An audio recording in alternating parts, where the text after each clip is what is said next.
Are you looking to buy property in Portugal?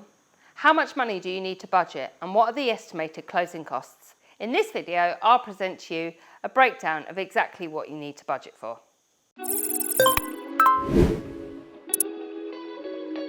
Hi, I'm Keely Capel. I'm the broker owner of Private Luxury Collection Real Estate in Portugal, and one of the most common questions I'm asked by buyers is how much they should budget for their closing costs. When you buy a property in Portugal, as a buyer, there are a number of expenses that you need to budget for. Now, whilst these can vary from property type and usage to the price agreed upon, I'm going to cover the main things that you should consider. Your property transfer tax, or IMT. This is the government tax which is applied to every property purchase in Portugal, and it operates on a sliding scale. If the property is over 1 million, then it does become a fixed percentage. However, under $1 million, you can be looking at a slidable scale and rebates on that value. These can change from year to year, and so it's always worth confirming these with your lawyer or agent at the time of purchase. The other tax that you need to consider is the imposto de selo, and that is your stamp duty, which is also levied against the purchase price of the property. Generally speaking, you're looking at somewhere between 0.4 and 0.8% of the final purchase price on that. But just be aware that if you do take a mortgage, there is actually an additional stamp duty payable, which can be based around the terms of your mortgage, but is normally around 0.5 to 0.6%.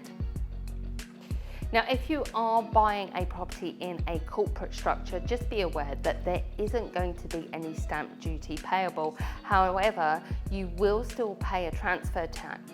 It won't be a property transfer tax on that occasion, it will be a transfer of shares. You also need to account for your lawyer's fees. Now, as a rule of thumb, generally you can expect to pay between 1 and 1.25% of the overall purchase price to your lawyer. And they are going to be responsible for the contractual elements of your purchase. That includes carrying out all the searches and due diligence to ensure the property is legal and rightfully owned, and also drawing up the contracts, both the promissory and the final deed. You also need to consider budgeting for the notary and registration fees. Now, quite often the notary will actually do the registration on your behalf and will just charge you a one-off fee, but these can vary between about 750 1,000 euros to maybe more than that, depending again on the property, the price of it and its location. This table here outlines the percentage based on the value of the purchase you make that you can expect to pay on each area of your buying costs. Now, I've covered all the mandatory charges that you can expect to pay in your closing costs here. However, there are also some optional charges that you may want to consider budgeting for when closing on a property in Portugal. The first of these is a mortgage application or mortgage arrangement fee. These will include the costs charged by the bank for arranging and securing the money that you're borrowing, in addition to the interest rate or the spread on the loan. Additionally, you may want to consider working with a mortgage broker who will be able to search the market for you and sometimes secure you a better rate. A mortgage broker will generally charge you around 750 euros in order to handle the process from start to finish. Appraisal fees. Whilst appraisals are mainly only conducted in Portugal by the banks if they are preparing to lend you funds, and that charge will be included within your mortgage arrangement fees, if you choose to have a private appraisal done or an evaluation on the property, then you will expect to have to pay for that yourself, and that can sometimes run in around 500 euros.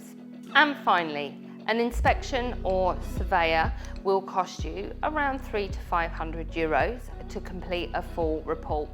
Whilst it's not common practice in Portugal to complete an inspection, we are aware that both in the UK and the US, it is part of the procedure, and so it is available as an option for you in Portugal ahead of securing a purchase. However, please note that the rates and percentages that I have quoted in this video today are today's exact rates and are subject to change, especially with a change in financial year.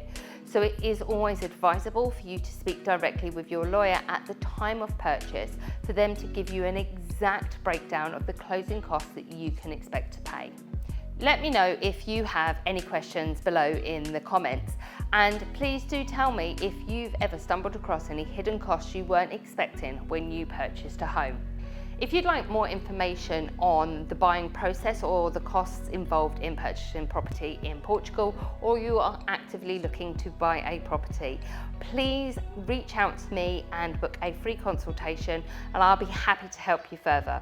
Or feel free to visit our website where we have more valuable information.